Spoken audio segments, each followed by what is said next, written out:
All right, thank you, everybody. Welcome to Spirit of the Light Virtual Church.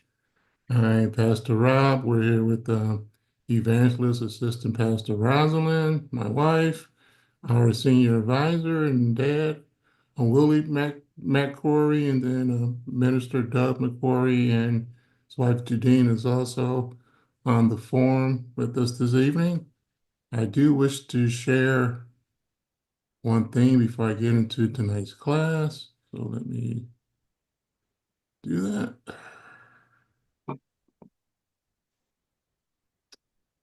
On our website page, the live feed for each of our sessions will be here. So in addition to Facebook and YouTube, and certain things we're going to do on YouTube, but everything else will be streaming on our Facebook page, on our internet page, I'm sorry, spiritofthelight.church, whenever we're doing something live.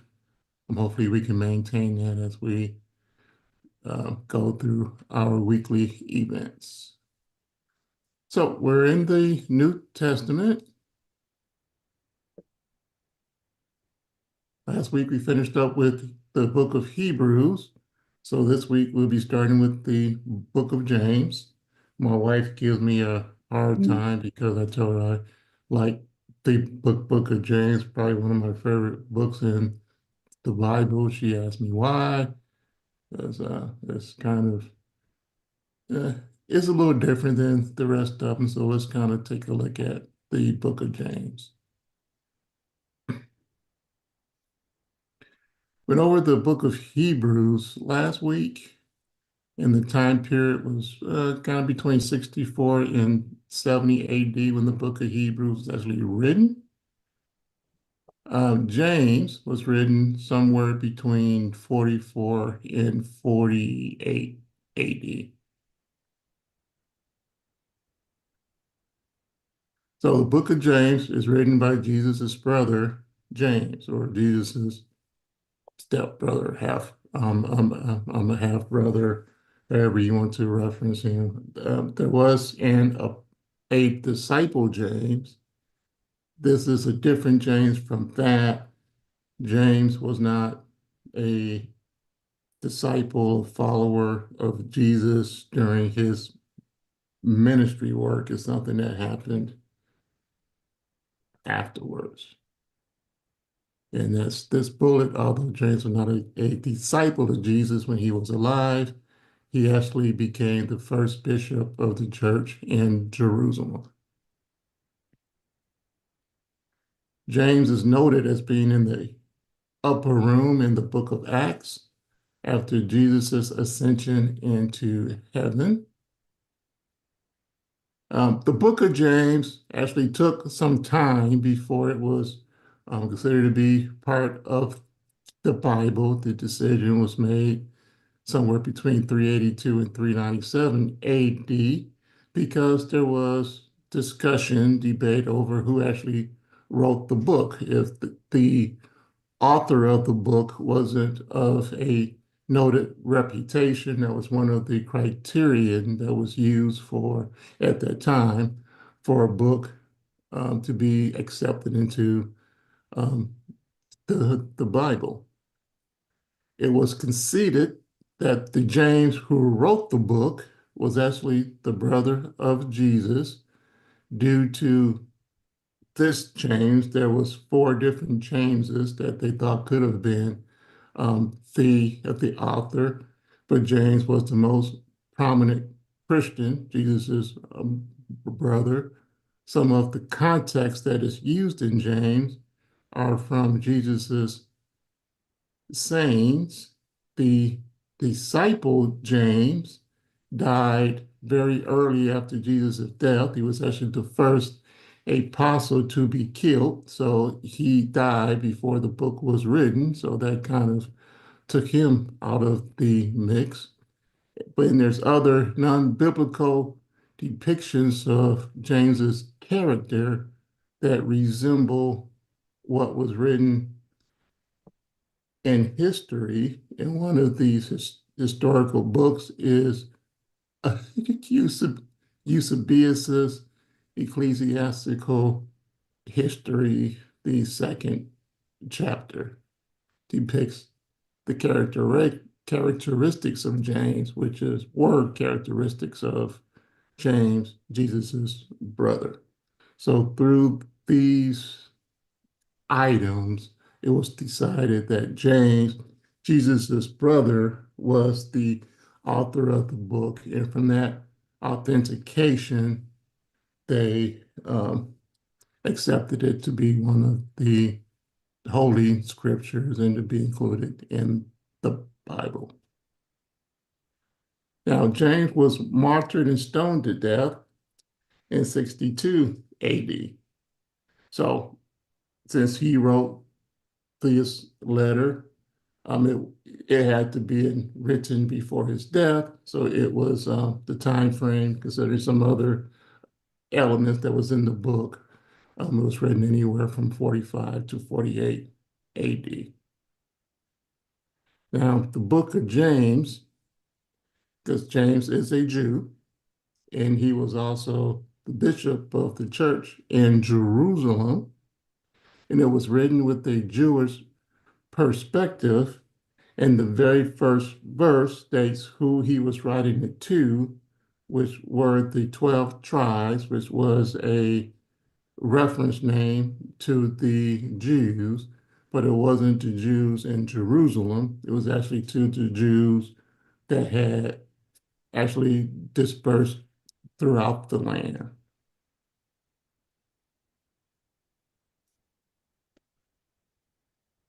Now, one of the criticisms of the book of James is what appears to be its lack of focus, as there's a myriad of issues that James discusses.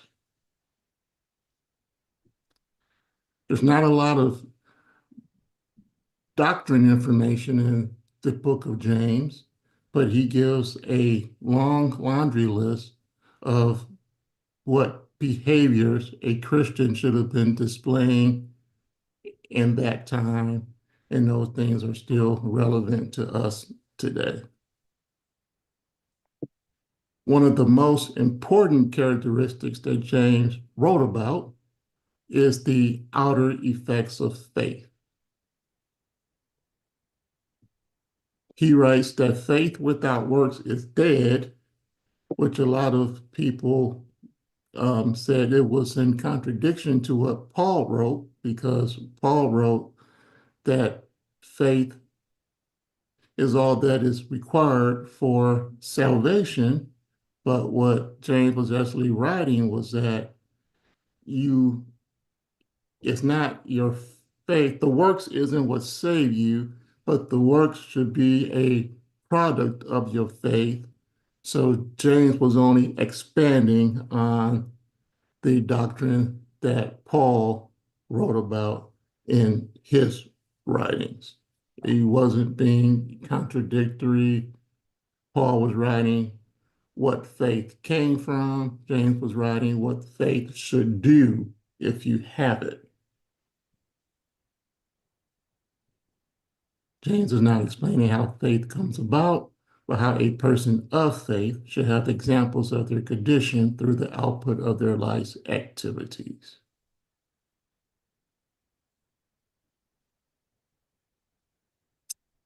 So other points of Christian conduct that were expressed by James in his writing was how to persevere through crises, through trials and tribulations, and how the perseverance has a positive effect on the growth of your patience, resisting temptation, hearing and being dependent on God's word, that Christianity means being accepting of all people and serving them through faith. James wrote to be very careful about what comes out of your mouth and why you need to be careful about what comes out of your mouth. Other inappropriate behavior for Christians and how to resolve them. James instructed people who had wealth to use wealth for the building of the kingdom and not to use it um, for other selfish means. And lastly, to be encouraging patience and the encouragement of um, a bountiful prayer life. So that's a brief synopsis on James, and that moves us to the book of First Peter. So going back to our timeline, First Peter was written a little bit later than James, between 62 and 64 AD.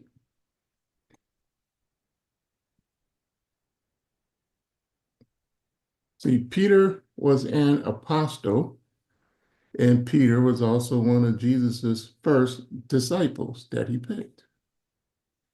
Jesus saw Peter and his brother Andrew fishing, and he told them to follow him, and they would be fishers of men. You can find this in Matthew, verse 4, chapter 19. He was also part of Jesus's inner circle, which also included James and John. Not James, his brother, but James, the disciple. Peter had a characteristic of being impetuous and quick-tempered.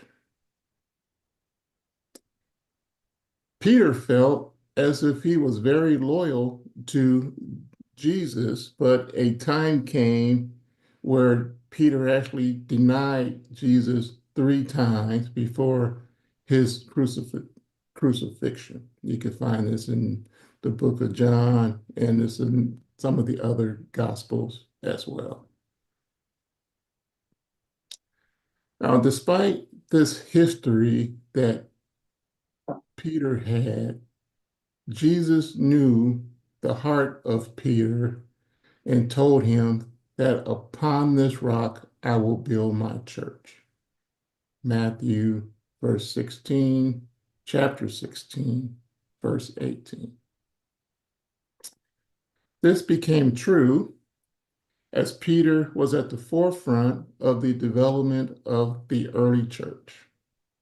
He gave initial leadership with the selection of a disciple to replace Judas. That was a story that we talked about prior to. And he was also preaching after the impartment of the Holy Spirit in the upper room.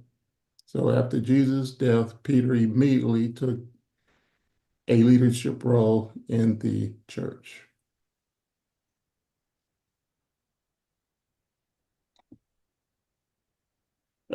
Peter was eventually became the bishop of the church in Rome, and what we know as the uh, apostolic successions with the different popes. If the Catholic Church developed that process of nominating people to follow after Peter's death in whatever pope we're at now, that succession in the Roman Catholic Church was based off of Peter's first bishopship, and they said the apostolic power of Peter was passed on through each pope. That's a discussion at a much deeper level that we'll probably cover in our Sunday class at some point, because that's probably a pretty good topic to talk about. I'll talk to my wife about that one since she helps teach and does a lot of the topical lessons. Maybe she'll uh, help me with that one as I put her on the spot there. Okay, First Peter was written between 62 and 64 AD. Nero was the emperor of Rome at that time, and he persecuted the Christians. It is surmised that the theme of the letter is motivated by the sufferings that Christians faced both religiously and socially during that time, but it also speaks for the people to be prepared for what was to come. What was to come is that Nero blamed a fire in Rome that allegedly that he set on the Christians. He blamed them, and a major persecution of the Jews happened shortly after the writings of First and Second of Peter. And Peter was forewarning of persecutions that were to come. My wife Rosalind has her hand up. Yeah, I just wanted to add that the fires that were set predominantly burned in the areas where the Christians were known to live. And it wouldn't make sense for the Christians to burn themselves out and leave the other properties unharmed. And as we know, through history and previous lessons, Nero wasn't even there. He conveniently happened to be at his villa in Italy when the fires took place. So, whether it was Nero or not, the evidence may not prevail, but it definitely wasn't the Christians.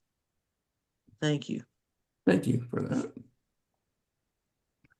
Now, the letter of First Peter was written again to Christians in northern Asia, and it was written to both, that should be both, not but, Jews and Gentiles. Its major theme was about suffering as a Christian. Peter begins the letter by blessing God for his mercy towards man and our inheritance in him, in God, that gives us hope. And though our faith will be tested, it will also be rewarded. And this is chapter 1, verses 3 through 12. Peter details how to prepare for a life of holiness, which comes by the grace of our rebirth. And we need to take into consideration the price that Jesus paid for that gift of salvation, and our obedience should stem for the price that Jesus paid.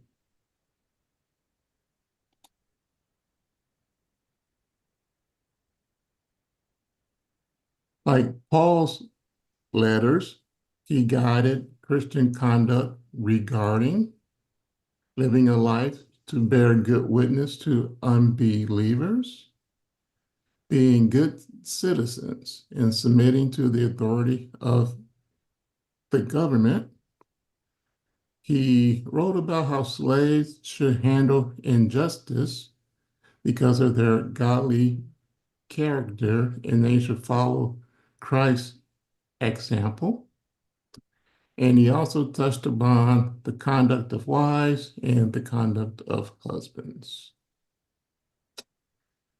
Now, Ross has her hand up. Yeah, I have a question. Who's the audience here? Is it the Jews or the Gentiles? I believe it might be both, but when he's talking about conduct, is he talking to practicing Jews, Gentiles, and from my reading, I think he was talking to Asia Minor, but or the Jews or Gentiles or both. He was talking to both.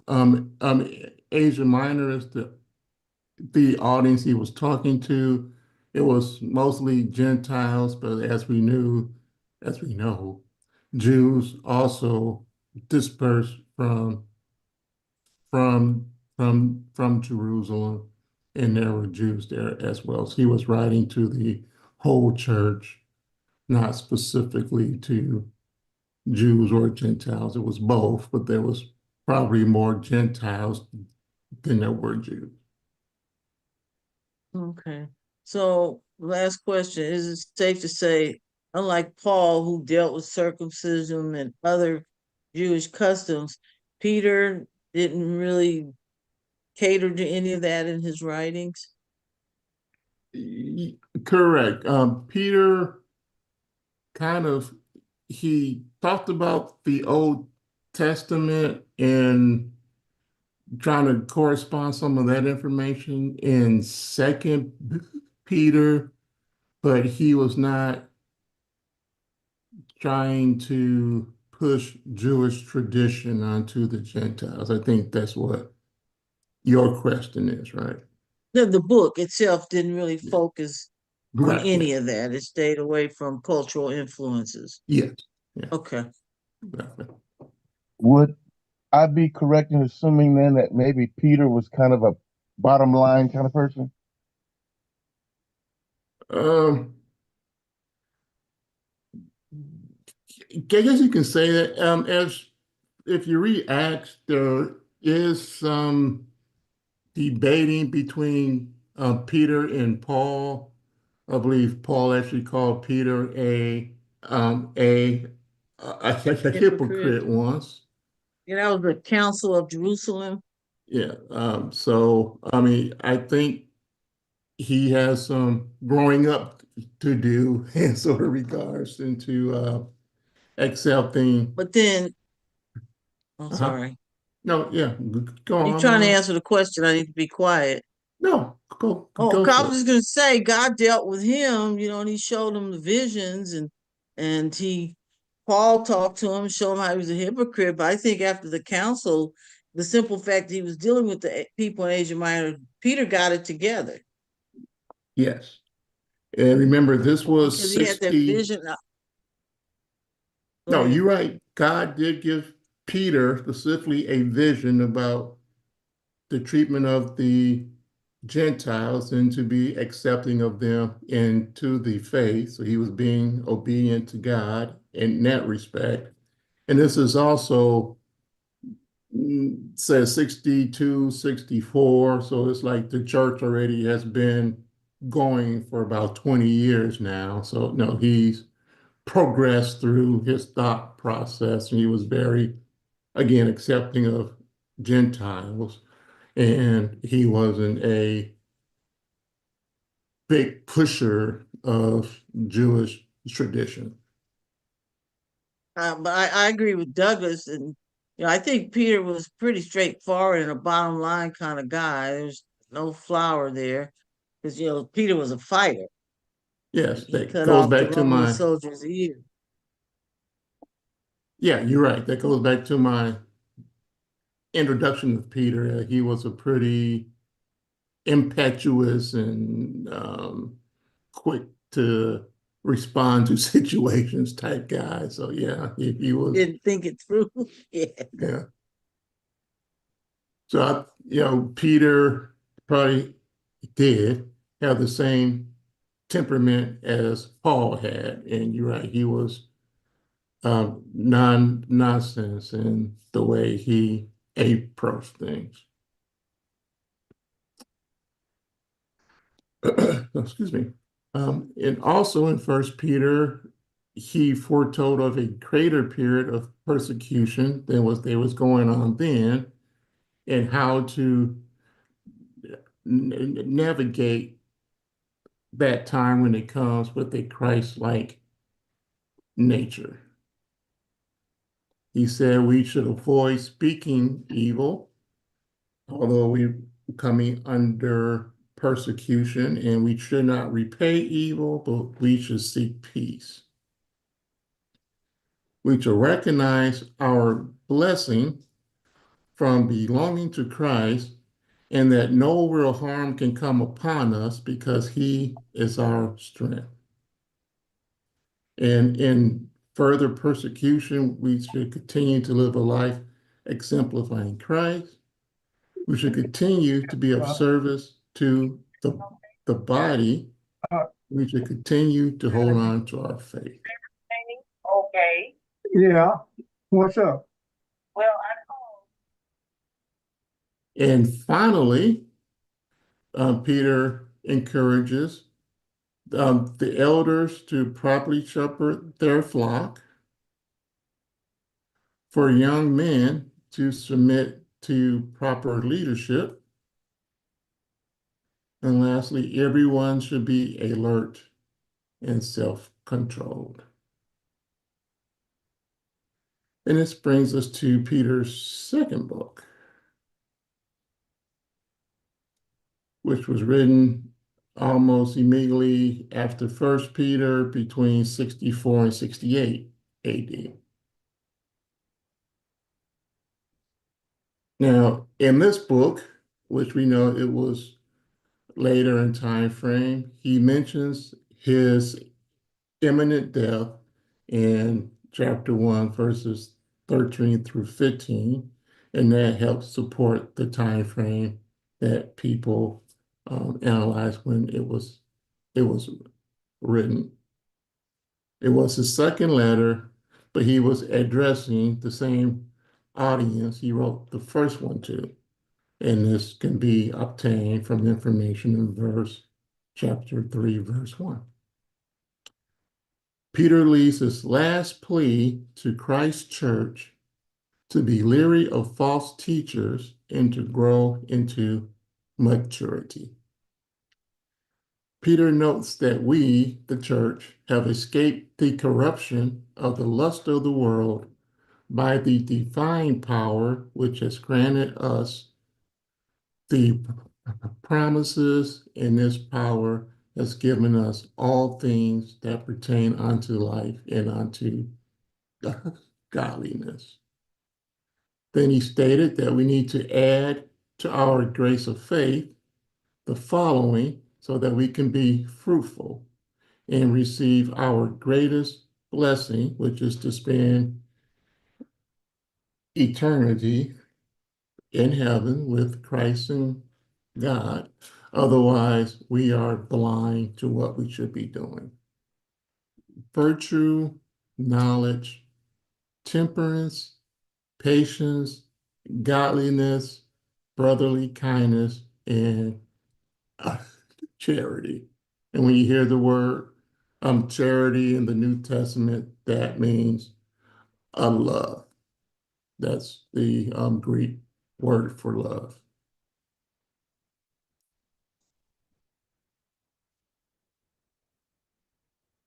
And then Peter gives a warning about false teachers. 6:30.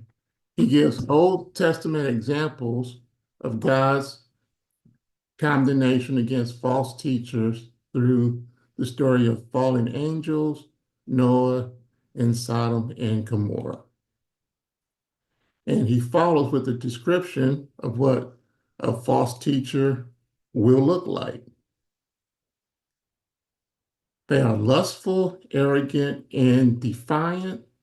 They are instinctual in nature. They are blots and blemishes on the church as they partake in sacraments but live an open life of debauchery. They are chronic sinners, and they are covetous and greedy as they partake in their evil practices. These false teachers attract people through the flesh and a promise of liberty, which actually enslaves them, but they will be destroyed in the end. And you can find this in 2 Peter chapter 2, verse 21. And Peter's closing statement in 2 Peter, but do not forget this one thing, dear friends, with the Lord, a day is like 1,000 years, and 1,000 years are like a day. The Lord is not slow in keeping his promise, as some understand slowness. Instead, he is patient with you, not wanting anyone to perish, but everyone to come to repentance. But the day of the Lord will come like a thief.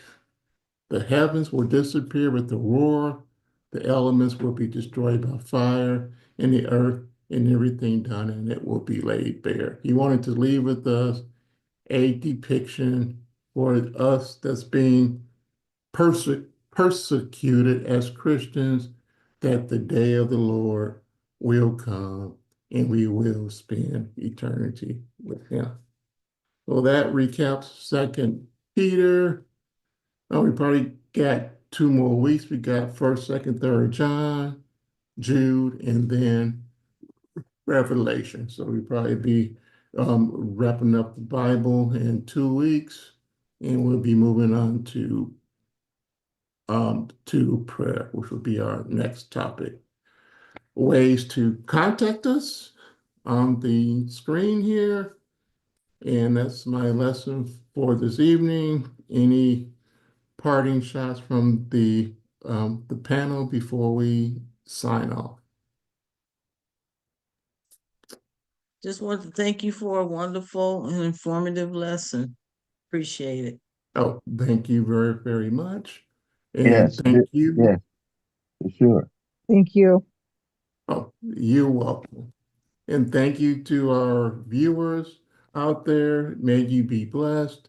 May you join us in our other events through the week. Is there any questions you have? Feel free to reach out and contact us. Now, you just want to ask us, how can you start your walk with Jesus, or any issues you have, and feel free to reach out to us on those too. We will try to give you as much guidance as the Lord gives us through his spirit to give to you. So be blessed, and we look forward to seeing you all next time.